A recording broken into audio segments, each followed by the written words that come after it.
Alright, so in the last lesson you have learned how to create your first virtual machine. We have actually created two virtual machines and you have seen how to install an operating system into them. We have installed both Windows operating system, Windows 2008, as well as Ubuntu on a different VM. As you have seen, we didn't have to modify the VMs in any manner. It was just a normal Windows or Linux installation.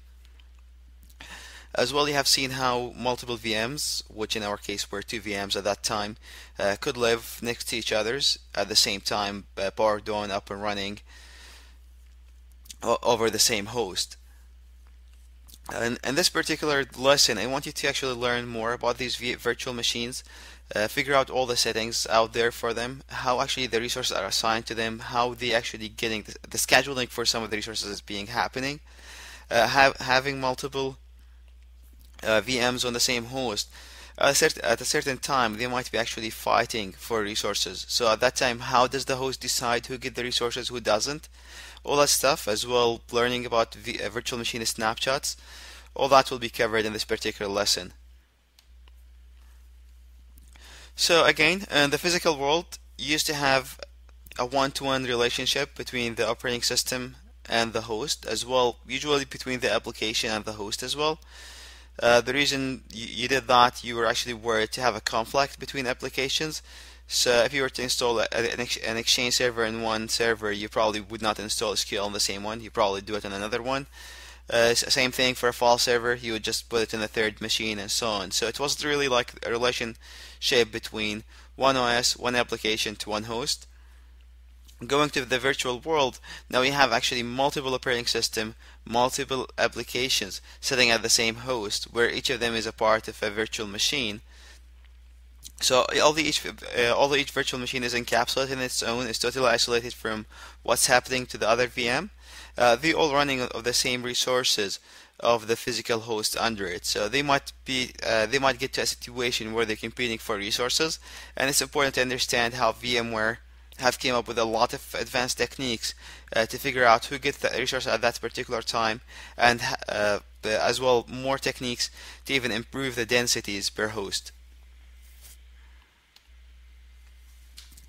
Alright, so coming from the physical world mentality, a lot of you would probably think the way you can chop an ESXi host into virtual machines look like what's showing in the left diagram here with the ESXi host A. So if you have VMware ESXi host with 4 cores and 8 GB of RAM, if you created 4 virtual machines, each of them with 1 virtual CPU and 2 GB of RAM, if you do the math, that will add up exactly to 4 cores and 8 GB of RAM. A lot of you think if you do that, you will exhaust the host by that time, and you will not be able to create any more virtual machines. It's actually untrue. So actually what's happened is more of what's in scenario ESXi host B here. So although you have 4 cores, 8 GB of RAM, you could create up to say, you could create 6 VMs or even probably more, depending on how much resources these VMs is actually actively using rather than being allocated to them. So you can actually have 6 VMs, each of them with 1 virtual CPU, for example, 2 GB of RAM, and that will add up to about 6 cores and 12 GB of RAM, which is a bit more than what the ESXi host have as physical resources. But the things to think about, not all of these VMs will use all these resources actively at the same time. So some of these machines will be actually more active at particular hours, the other one will be more active in another hour. The other thing, a lot of the time you get requested for resources to be allocated for a particular VM that it never use. It just the developer or the application owner requests more resources than he need. So rather than wasting all that resources, other machines could use them when that machine is not using that. So what's the chances of having 10 VMs utilizing all of its resources at the same time? It's very slim. So with that, you actually could actually run VMs with more resources allocated than you have in your physical box, and we call that overcommitment. Alright, so one thing to understand as well is how the resources being assigned to a virtual machine is how the overcommitment and how the ESXi host decide which VM actually get access to which resources or have a higher priority in accessing the resource at a particular time. So Let's assume this is actually the whole box here is the memory being assigned to a particular VM. So let's assume a 4 GB of RAM being assigned to a VM. So that's what we call allocation in our virtual machine terminology. So allocation here is a 4 GB. If we assume this whole blue thing is a 4 GB of RAM, then you can decide a particular chunk of it to be reserved for this VM. So the green chunk here, maybe like 2 GB of RAM, is being reserved for this VM. So what reserved mean here in our virtual world? A reserve that's the minimum amount of resources guaranteed for that VM. So if at any time that VM need 2 GB of RAM, or yeah, that 2 GB of RAM, it's always, or whatever marked here in the green, is always guaranteed for it. So it doesn't have even to fight for the resource against anybody else. If it need it just get it. Though it's important to understand when you're doing the reservation at the VM level, if it doesn't need that resources, somebody else could utilize it. It's not going to go wasted. It just whenever it's needed, it's always guaranteed for it. So ESXi host will always make sure he could always guarantee that amount of resources for that particular VM, and that's what the reservation is. Limits by default is actually set to the same amount of allocation. So when you created the VM and you said 4 GB of RAM is allocated to this VM, the limit is created as 4 GB of RAM.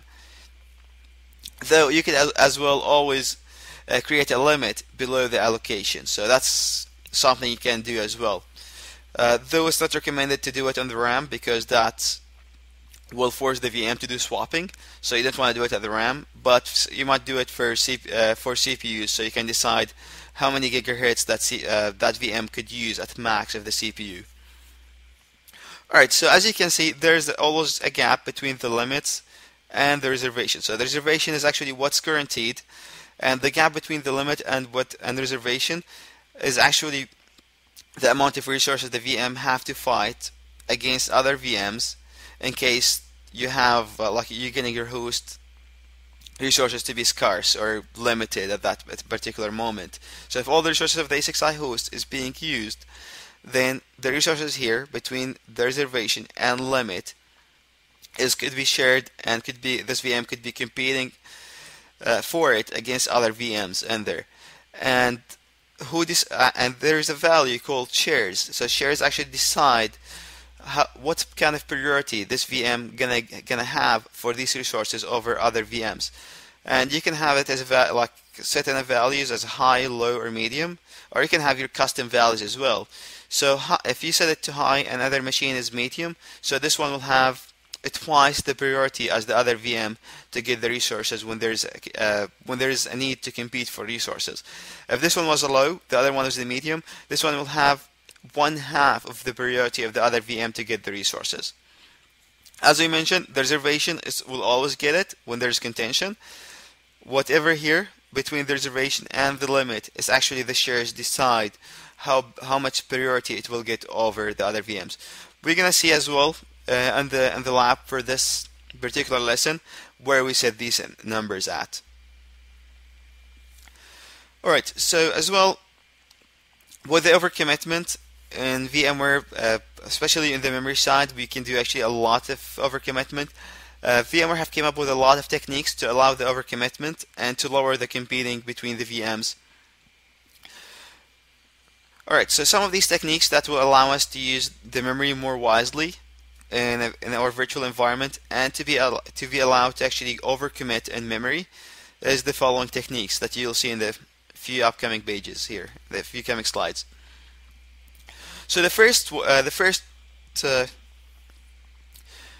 memory technique that VMware used to enhance the utilization of the memory resources in the physical box is called transparent base sharing. So in transparent base sharing, VMware could identify records that's used by multiple VMs, and that's similar records. So if you have all these VMs, like let's say all these are Windows VMs, all these three Windows VMs, we'll run actually a lot of the same kernel pages for Windows that's similar across all of them. It's exactly the same Windows kernels that all of them is running. So if it's Windows 2008 R2, a lot of these pages on the memory will be exactly the same. So rather than VMware saving each of them to a different hard instance in the hardware memory, we can actually collapse them all into a single instance in the physical memory. So that will save a lot of memory space on the physical box, especially if you have so many VMs running the same kind of operating system and the same kind of software, because all of them will have a lot of records in the memory that's very similar. So if it's similar records, we can save them once rather than saving them multiple times. So that could save a huge amount of memory for a lot of the VM usage. It could save 50 to 30% usually of the total hardware RAM space, which is going to be a tremendous benefit to your virtual environment. Alright, so let's say transparent base sharing didn't cut it, and you actually now need as well more space in the memory to do overcommitment. So the next mechanism will be ballooning. So ballooning, actually VMware could supply the guest OS with memory when it needed it to, so it inflate the memory, so it's actually have the memory whenever it's requested it. So if it's requested 4 GB of RAM at a particular time, it's giving it that 4 GB as long as it doesn't have contention. So later on, let's say that guest OS here is not using actually the 4 GB anymore. He's using 2 GB only. The other 2 GB he's not using it. And the VM, like we have a contention in that server, then VMware actually could inflate a balloon in there, or something which works like a balloon, a memory balloon, and it will retrieve that extra 2 GB from that VM. So that's actually the nice thing about the ballooning mechanism in VMware. That pages that's actually it's retrieving back from that VM, from the physical RAM, is actually being communicated through the OS. So the OS is telling it which pages it's not currently actively using. So with that, so it's actually you could got the 2 GB, assign it to another server who actually needed that, or who needed to actively use that memory at that time. Let's say at that later time, this VM needed that 2 GB of RAM, and we can actually swap it back from other VMs that who doesn't need the memory being assigned to them. We can actually balloon the other VMs, get the memory, and inflate our balloon in this OS and get the memory back into it. So that's how the memory ballooning work at a high level. The next thing actually VMware could do as well to better utilize the memory is called memory compression. So we could compress the data in memory just like you do like a zip, how you actually compress your data before you're sending it to by an email. If you use like WinRAR or WinZip or so on to compress your memory, to compress your data files to have a smaller disk space, we could do actually the same thing in memory. So we can actually go and compress the data in memory to make them less use less physical memory space. The last option, or the last reserve that VMware will go to in case you have a contention in the memory, is the swapping to disk. So if none of the previous three techniques could provide enough memory to all the VMs on the host, then the VMs with the lowest shares will start swapping to disk, or with the VMs with the lowest priority will be the first to swap to disk. Then other VMs probably will follow. Though swapping to disk will definitely slow the VM, and it's the stage that you really don't want to get to. So as you see, between all these four techniques, you can actually could way overcommit your memory. So it's actually, as I mentioned earlier, you might have only 4 GB inside your physical box, and you can have VMs running with up to 6 GB or 8 GB of RAM into them on that box. And with utilizing all these memory optimization techniques, we can make that possible, and we can provide you with a better utilization of your hardware as well.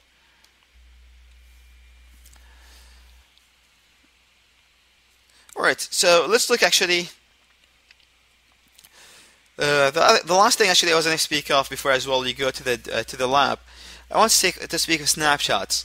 So today in the physical world, when you actually try to batch your OS, or like probably you have, let's say you have an Exchange server and you want to install your service pack to it, or your OS service pack or your Exchange service pack, a lot of time you actually have to do it after work hours, which is the normal. But the problem is, a lot of time the service pack doesn't go as expected or as you hoped for, and you'll have to spend a lot of hours or probably sleepless night to actually go and get that machine back and working. So how would it feel like if we can give you a magic that you actually can install this? Could you actually take a snapshot of the machine before you actually start the patching or installing the service pack? Then if you have installed the service pack and it worked, you could just remove that snapshot. But if your machine crashed or you had a problem, you didn't even have to spend too long debugging it. You just have to turn a switch or run a toggle and reverse the whole effect of the service pack in a matter of seconds and get back and work. And then you call the vendors, tell them that service pack break our VM when we try to apply it. Could you help us figure out why? And maybe you can actually give them a copy of that VM to start working on. Actually, this feature itself we call it a snapshot. So all you have to do if you want to do a service install a service pack or do some batching or changes to the code that you're not sure what happened after it and you worry it's going to break the VM, all you have to do just take a snapshot of it, do the required changes or the batching or applying the service pack. If it fail or to break your VM, all you have to do is to revert the VM, which usually take a matter of seconds, and you'll be back to the stage before applying all these changes. We will see that as well on the lab, and we'll give you a good example of it. So let's actually see now all these features on the lab and see how we can manage our VM better, see what the options we get to manage the VMs with as well, see how the snapshots work. So these are the two VMs that we have created in the last lesson. So as you can see, if I right click it, I have quite a few options here I could look into. So the first option here is like the power state of the VM, so I could power it on, power it off, suspend it, reset it. So the power on is actually power on, right? You're powering on the VM. Power off is you powering. It's like a hard power off of the machine. So if you look like to an equivalent of it into the physical world, it's like pulling the power cable of the machine or pressing the power button in the box itself. Suspend, it's actually taking the like stopping the VM at the current stage it's in. So when you resume, it will come to the exact stage. So it doesn't power it off; it just suspending at that particular stage. So let's look at this machine here, for example. So the opponent machine. So let's say here. Alright, so as you can see now it's open. So let's say I open a few applications in there. I'm gonna do remind me later for this here. So I open my Firefox and I open my LibreOffice.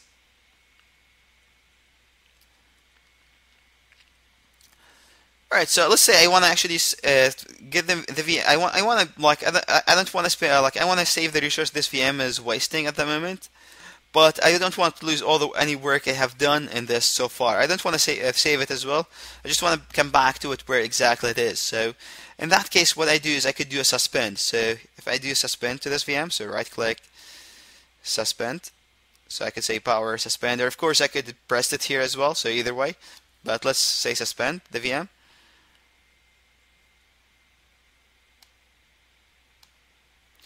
So as you can see now, it's suspending that VM.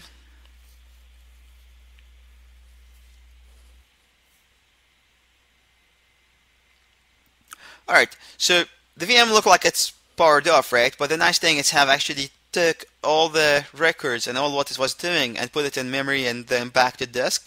So when I power it on, it will resume exactly from where it was. So if I power it on now,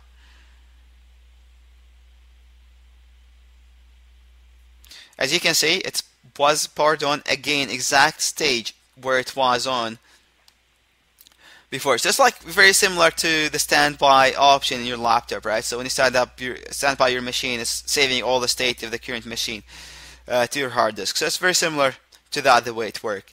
It's pretty nice. So if you can actually suspend a machine to save resources or so on at a particular time, you can do it easily. All right, the other option here is the reset, so that's rebooting the system, and that's as well just like pressing the hardware reset button in a physical box. Alright, so the shutdown guest and the restart guest here, as you notice, they actually shaded. I can't do them. The reason I couldn't do them in this machine, I haven't installed the VMware tools in that particular box. So let's look at them at my Windows box here. So if I actually were running my Windows box,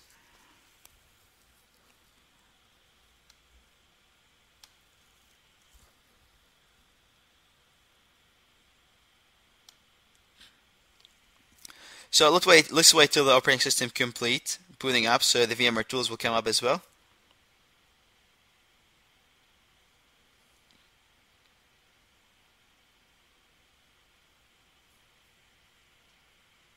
Alright, so the virtual machine has come up, the VMware tools is up and running now. And if I go to the power, let's make sure the VMware tools is on.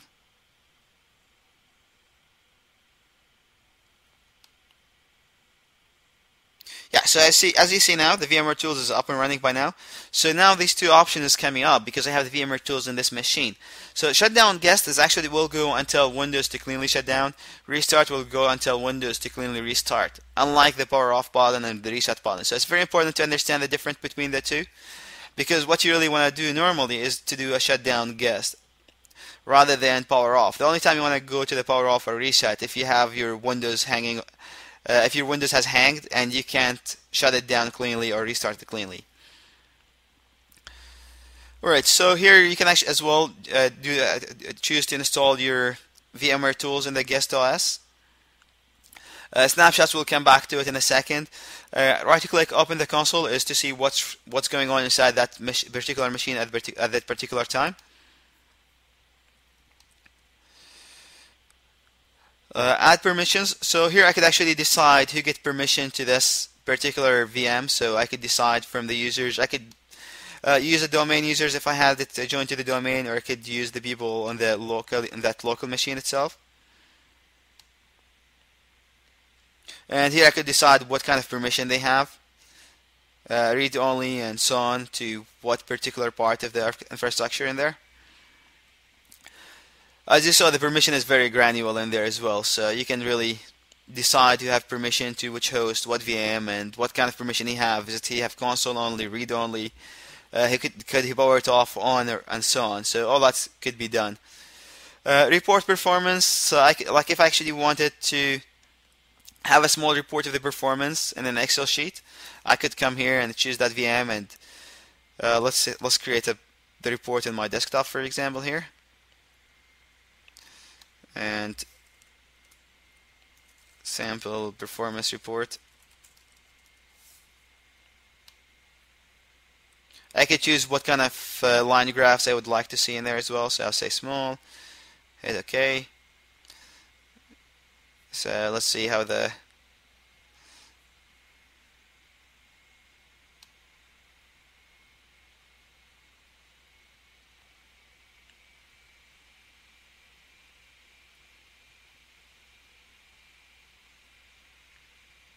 So as you can see, a lot of the performance metrics, the time and stuff like that will come up in here. You see some graphs as well for the different things, disk store and stuff like that as well. So all that's you can get. Alright, so that's if you are interested in performance. I could rename the machine as well if I wanted to. So let's say I decide this is 12K8 2 for example. I could rename it if I wanted to.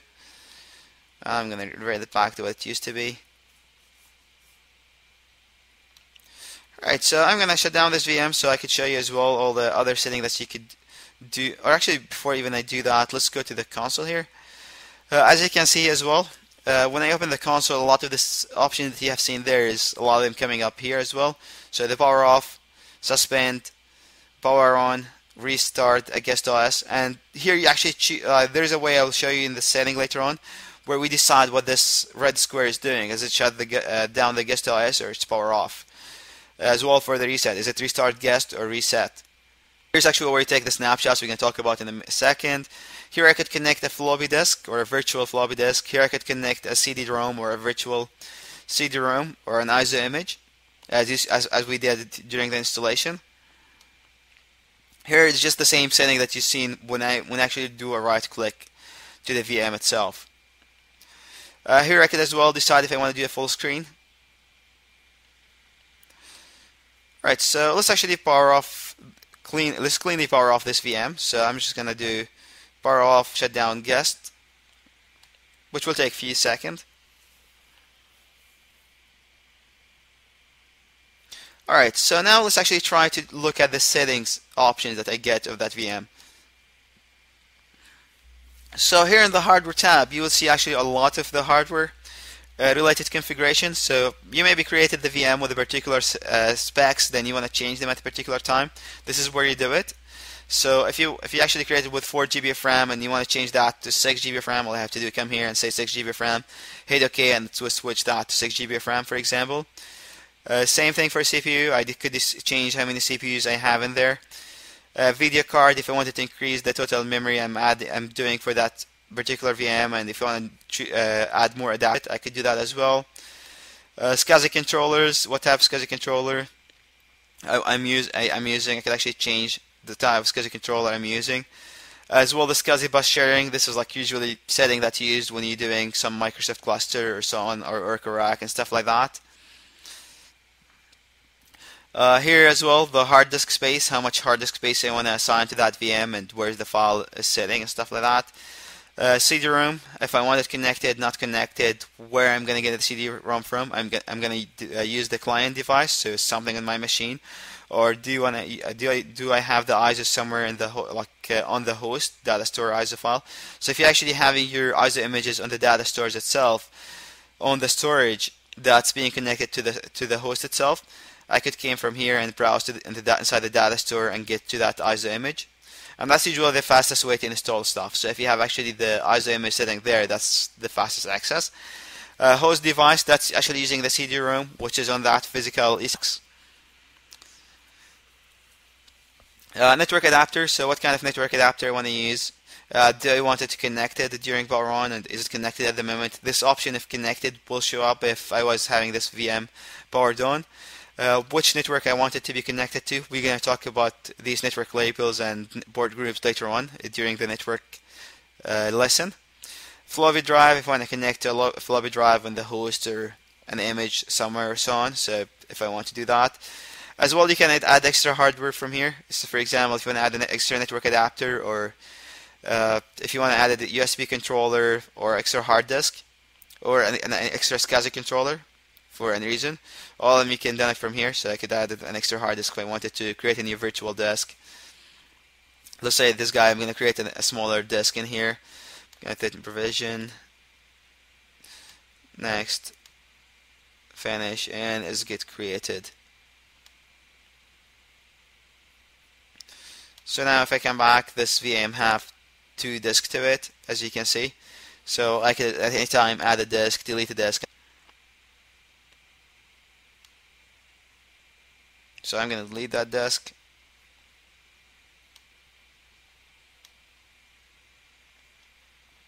Alright, another thing that you probably have noticed as well, probably it's a good time to talk about it, is the hard disk type. So when actually I get to create a new virtual disk, there's 3 types of hard disk I'm getting asked to create. So by default, it's create a thin provisioned lazy zero disk. And you still got 2 other options to do eager, zeroed, and thin provisioned. So the main difference between, so let's look at the difference between these 3 types. So when you're doing actually either the thick, you're actually allocating the space ahead of time. So if you actually say 40 GB, it will go and create a 40 GB file, VMDK file on the data store at that time. If you're doing thin provisioning, it's actually going to create a small disk, like probably 64 KB or something like that. Then it will grow it as you add more data to it. So thin provisioning is used like to overcommit disk and to save a lot of space. So if a developer come today and say, I think I'm gonna need 100 GB of disk, but we're gonna use them over like 2 years. So you can actually assign a thin provisioned disk for him with 100 GB. So for him, it's looks like 100 GB, but on the physical storage, he's only using whatever data he's putting in there. So if he only put 4 GB of data in there, we're only utilizing 4 GB of disk on the data store or on real disk. The more data he put in there, the virtual disk will grow to fill more space. So if after a year he only used 20 GB, then you save that 80 GB extra that you would waste it if you used a thick provision disk. And the thick provision disks, the two types which is there, the lazy zeroed and eager zeroed, the main difference between them is when do you zero out the disk before you write to it.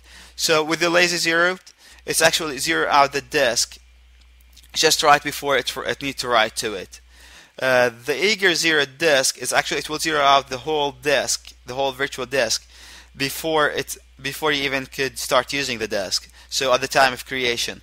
And that's the reason why if you actually created a thick provisioned eager zero disk, it will take a longer time to create the disk because it will go and zeroed out the whole disk before it writes to it.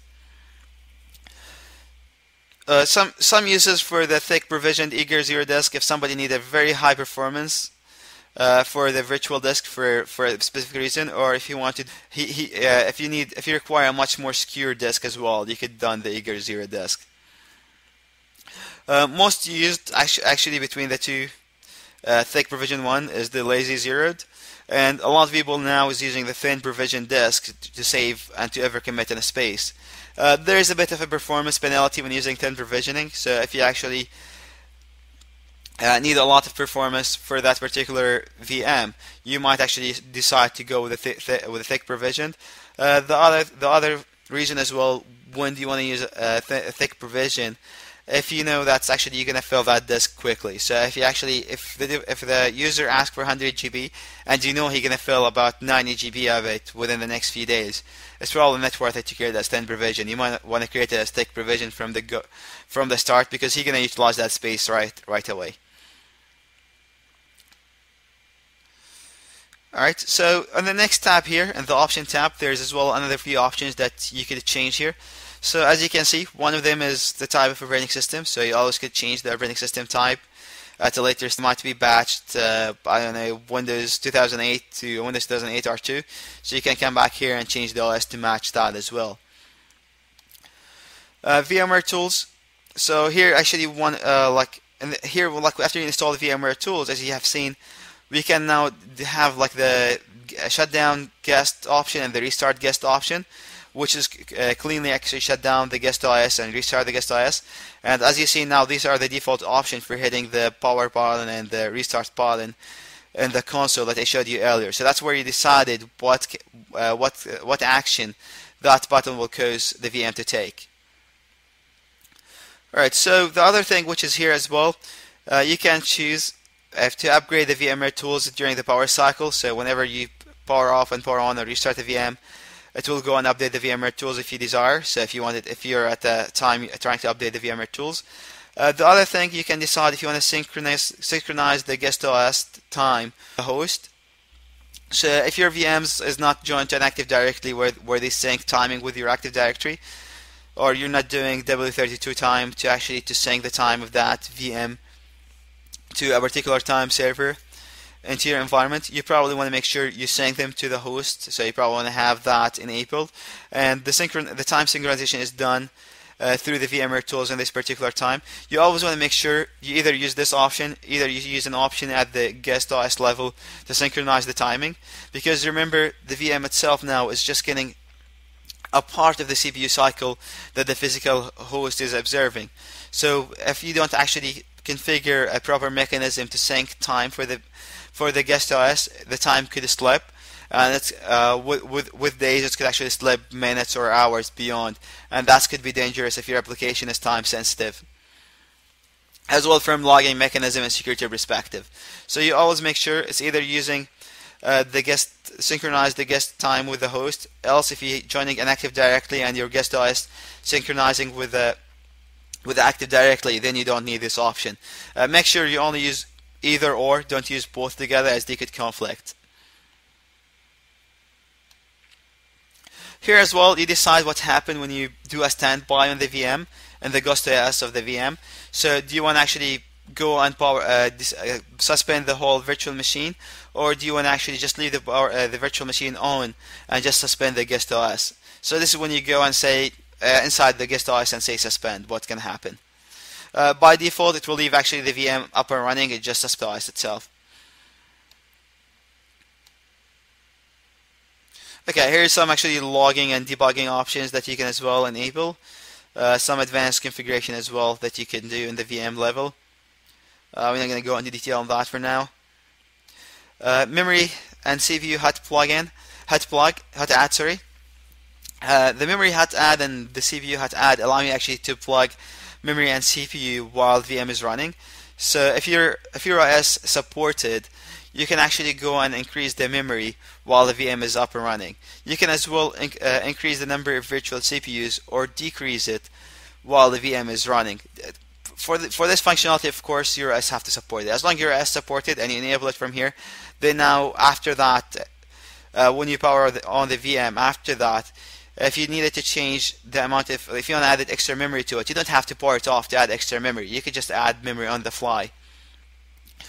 So enabling this feature actually is like simulate buying the more expensive hardware in the physical world with support hot add functionality, where you can actually like add an extra memory or extra CPU while it's up and running.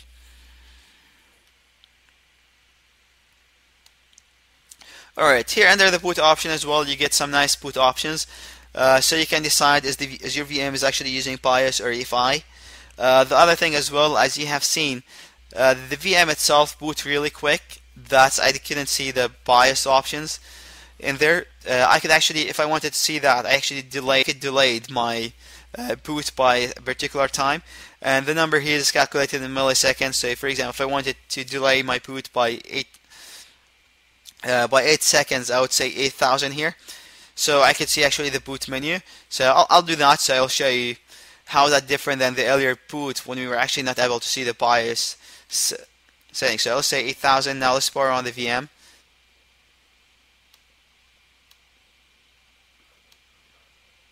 Let's open the console here. As you can see now, I could see actually the BIOS, and it's being delayed for a few seconds before it even booted. So it was booted like by about, I'm gonna reboot this machine here quickly again.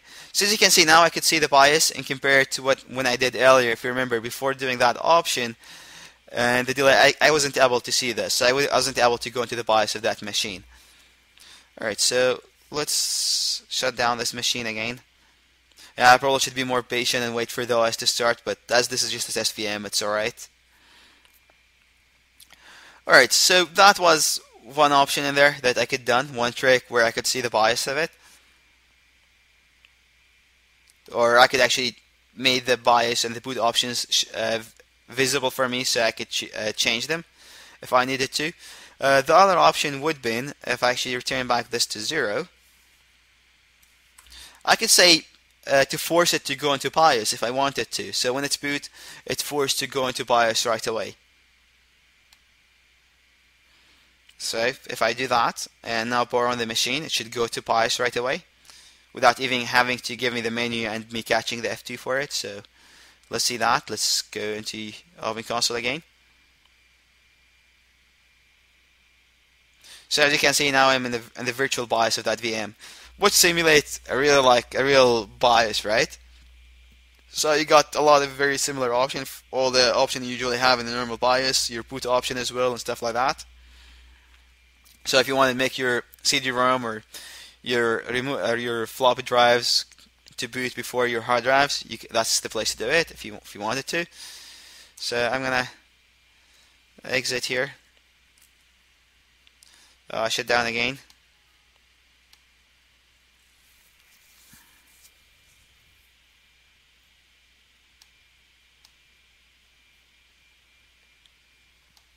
Alright, so as you can see, that's the kind of boot options you get in there. So these are a nice thing to know, because sometimes you get to a place where you actually want to access the BIOS and the VM just booting too fast for you and you can't get to the BIOS of it.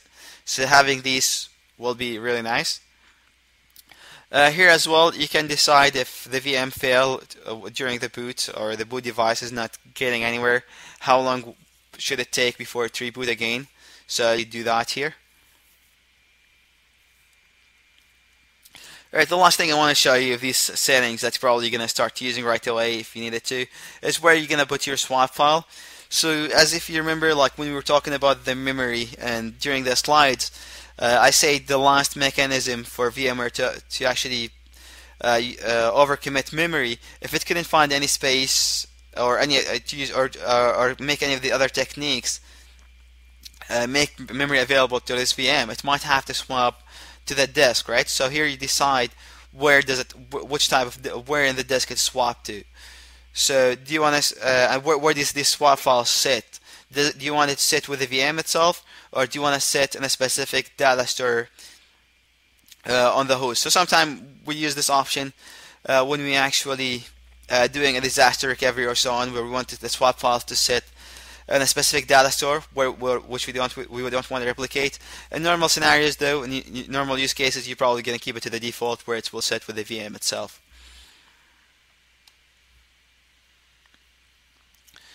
Alright, so let's go back again to the setting, look what other options we have in there. So as well, if you come to the resources here, now this is where you actually configure what kind of limits, reservations, and shares a particular VM have in the CPU memory disk. So on a CPU here, I could choose the reservation. So this VM itself, I have specified about 6 GB of RAM by now.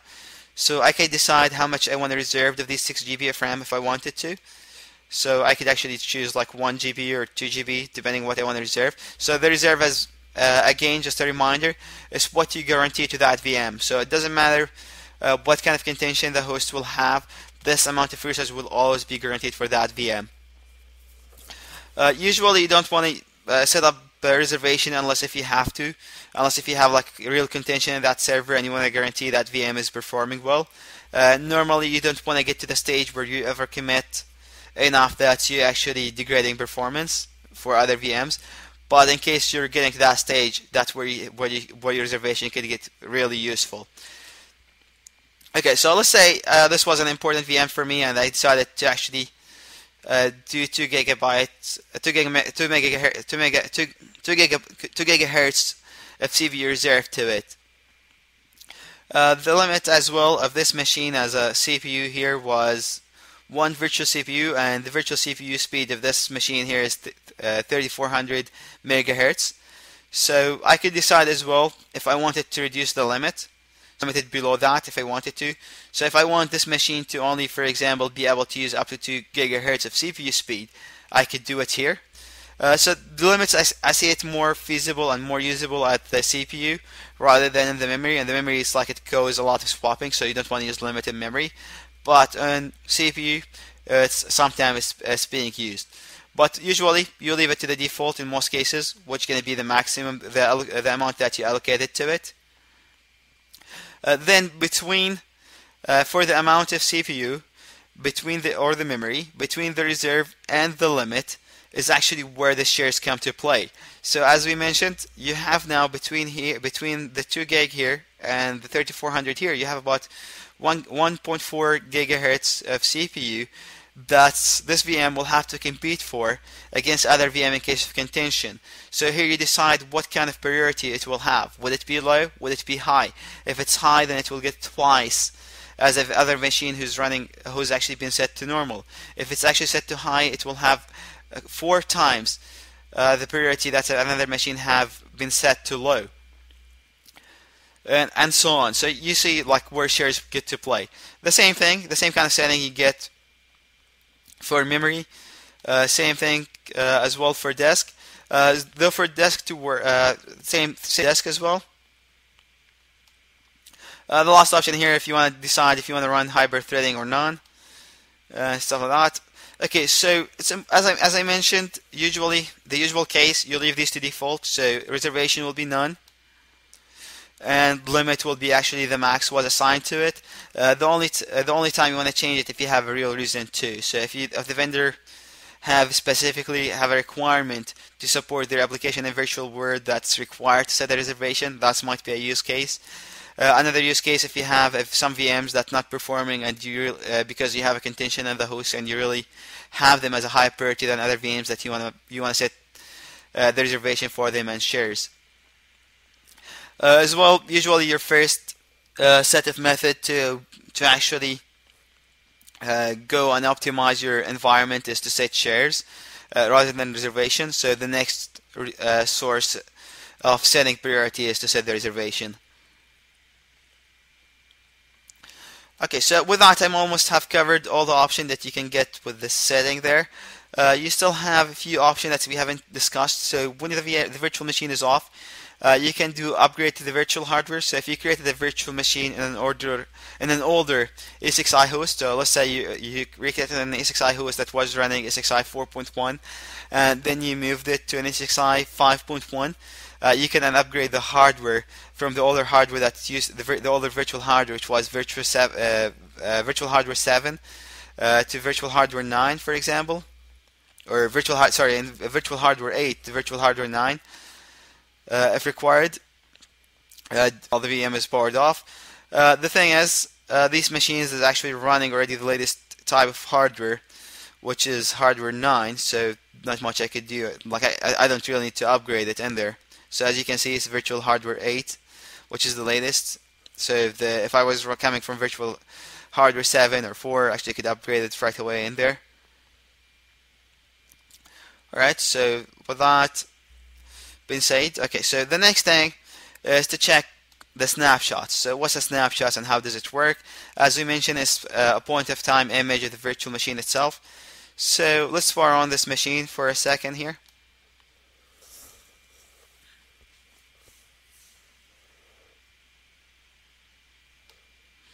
Alright, so let's look in the console and wait for the virtual machine to power on.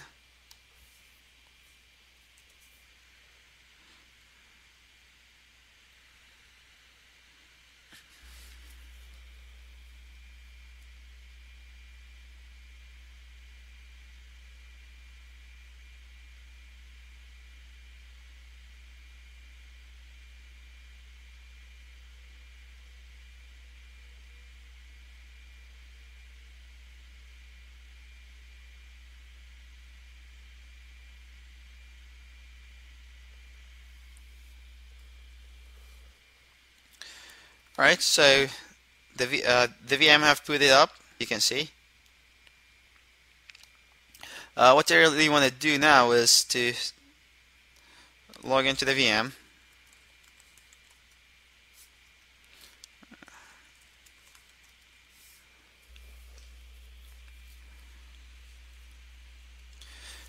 Alright, so what I'm going to do, I'm going to take a snapshot of the current stage of the VM itself at the moment. So I will come snapshot, take a snapshot here. So before destroying VM.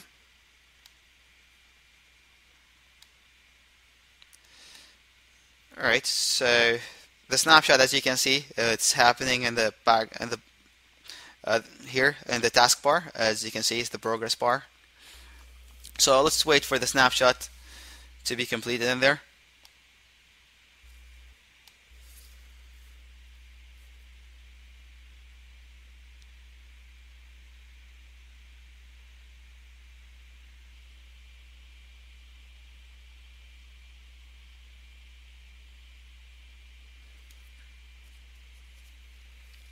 Yeah, it's gonna take a few seconds there.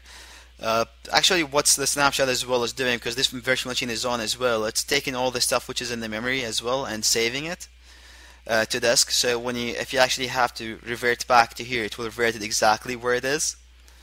You're not gonna lose anything.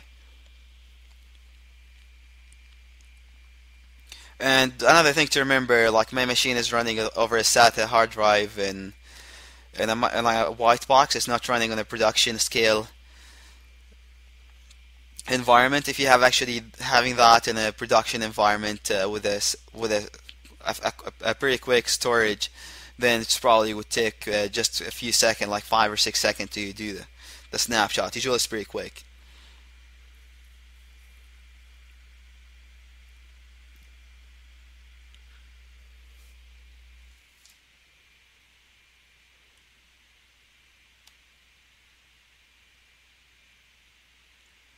Okay, so all that taking the snapshot. Let's look at the on the VM screen here, and let's look what the detail and information the summary tab is giving us about that VM. So basically it could tell us what the guest OS is, what hardware version it's running. Here it's saying VM version 8, so that's the particular hardware version it's running. How many virtual CPU it have, how much memory it have, how much memory overhead that VM is causing on the host itself. Does it have the VMware tools installed or not? So as you can see here, it's saying running and current. If you look at the Ubuntu machine, because we haven't installed the VMware tools, it's saying not running, not installed. So as you can see. Just a reminder, although I mentioned that in the previous lesson as well, the VMware tools is required to actually get the proper drivers installed, as well to optimize how your machine gonna run. So you always make sure that every VM that you have is installed with VMware tools and it's up to date. Here's as well giving you the IP address that's running inside that virtual machine. So if you actually needed to figure out an IP address of a particular machine or the computer name of it, you don't actually have to go to the console of that VM or to log into it. You could just come to the summary tab and it will give you that right away, which make life much easier. It will tell you the status of it. Is it powered on, powered off, and so on. As well, tell you which host it's running on. Unfortunately, our host doesn't have a DNS name to it, else it would show up the real DNS name in there.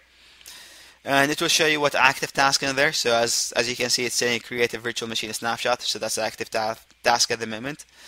If you go here on this one, you see there's no active task as well. So as you can see, it gets updated as it goes.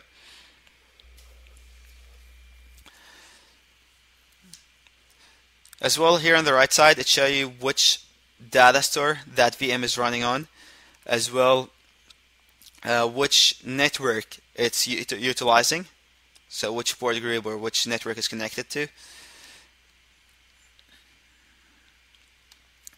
On the side here as well, it shows you what kind of CPU utilization it have and what kind of storage utilization it's using and what kind of memory utilization as well at that particular moment. I guess because of the snapshot being in process, these numbers not showing at the moment. But if you go to a machine like this one, for example, you should see the number. So the consumed host CPU is 19 megahertz. Consumed host memory is about 1 gig. Active guest memory is 71 MB. So a lot of people get a confusion between what's the consumed host memory and what the active guest memory. So that memory is actually the real memory that's the guest OS is really needing at that particular time. So it's what it's actually the guest OS is consuming. The consumed host memory is how much memory the SXI have given to it of a physical memory, although it might not be using. So it's have given it to it because it's needed at a particular time, maybe during the OS installation. It never retrieved it back because it didn't have any contention or a need to retrieve it back, so it left it to the VM to use it whenever it needs to. Let's say after a while we have a contention on the server, then the SXI host could actually send a signal to balloon the memory on that VM and retrieve unneeded memory.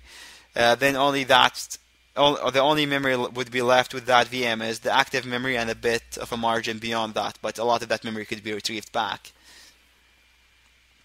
Here as well, it will show the provisioned storage and non-shared storage. So actually, this is like here, both numbers are coming the same because like we have to provision this disk and this VM. The numbers could be different, though, if you have a thin provisioned VM, because the provisioned will be the total and the non-shared storage is that actually what really would be consumed. So that's going to be difference there. So our snapshot, as you see here, it's almost finished. As well, there's a nice screen allocation screen that you can see here. So what's the host memory and what's really consumed. Same thing for the guest memory and the host CPU and so on. As well, for the performance tab, as we mentioned earlier, you could see like the performance of this particular VM, what's it's using and stuff like that. You can switch to whatever view you need, like memory, CPU, disk, data store, to see what's being used, and this will show different things. So and with different colors, so how much ballooning you're doing, what's active memory you're doing at the moment, how much is being consumed, and so on. You could do the same for CPU, network, and so on, so you see the graphs of what's coming as well. Here you can see as well the events and tasks, the events of stuff that's happening. So what event that's have happened there to this VM, like taking the snap, but being born on, taking the snapshot, and all that stuff. Here you can see just the console as well, if you just want to see it here rather than right-click and open the console. Permission, you can see which users have access to this VM. You could add more users to it from here as well. Alright, so the snapshot have been taken successfully. So let's go back to our VM here.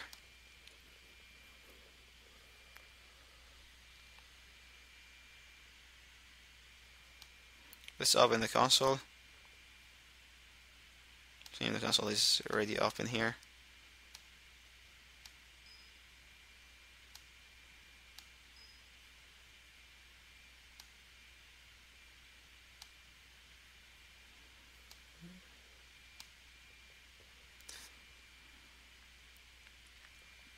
Alright, so I had just opened the console, as you can see.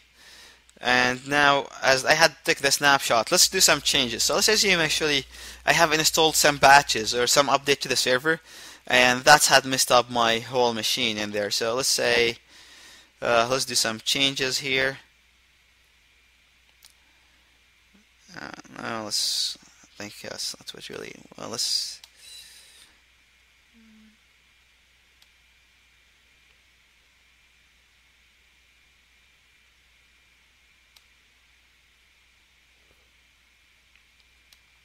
alright, so let's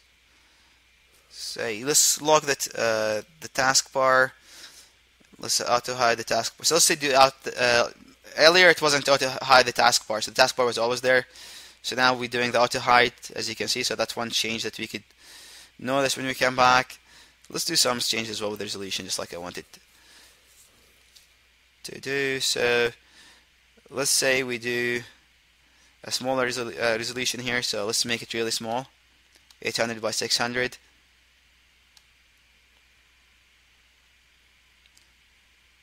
So let's do other few changes in there.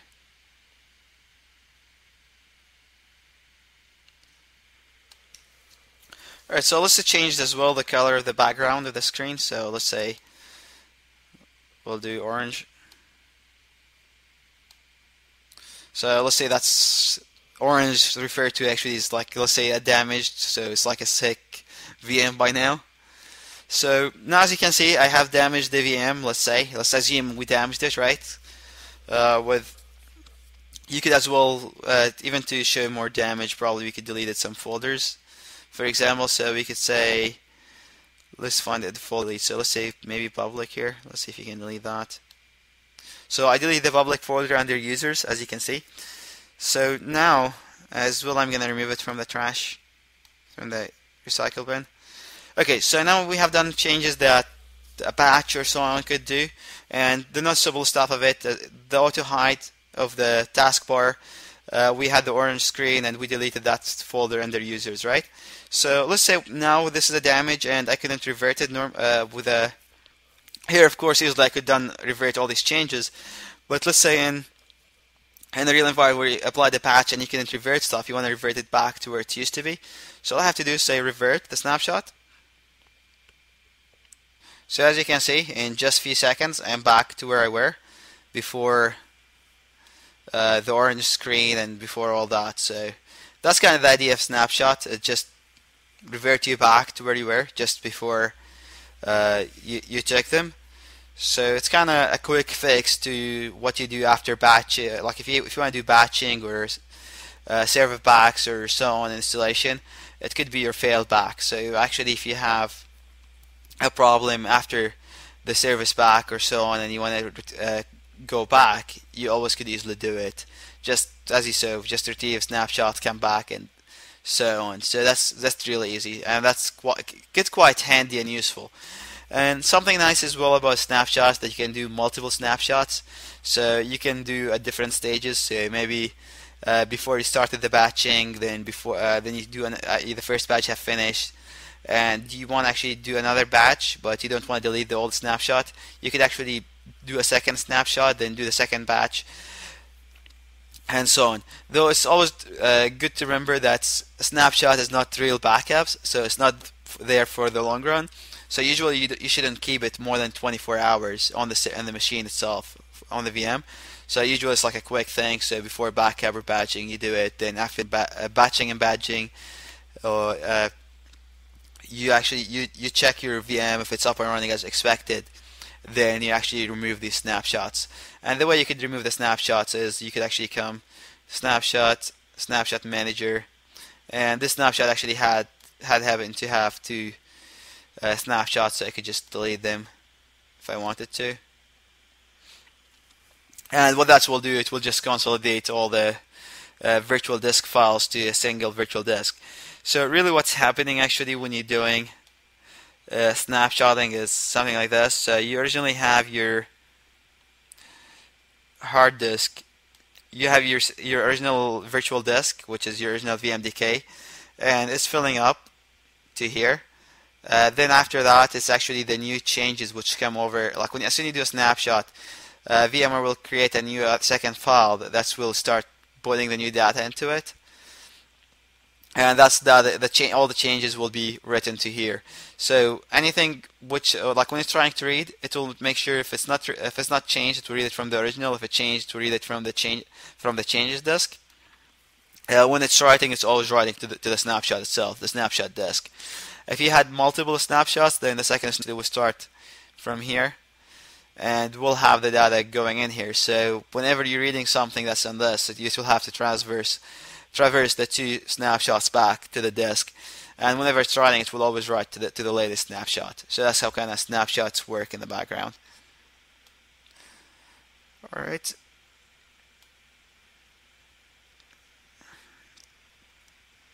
So in this lesson, you have learned a lot about the different settings for the virtual machines. I have talked as well about virtual machines density and how we achieve overcommitment in VMware, the different VMware like memory overcommitment techniques. As well, we talked about snapshots and what snapshots do and how you can use them.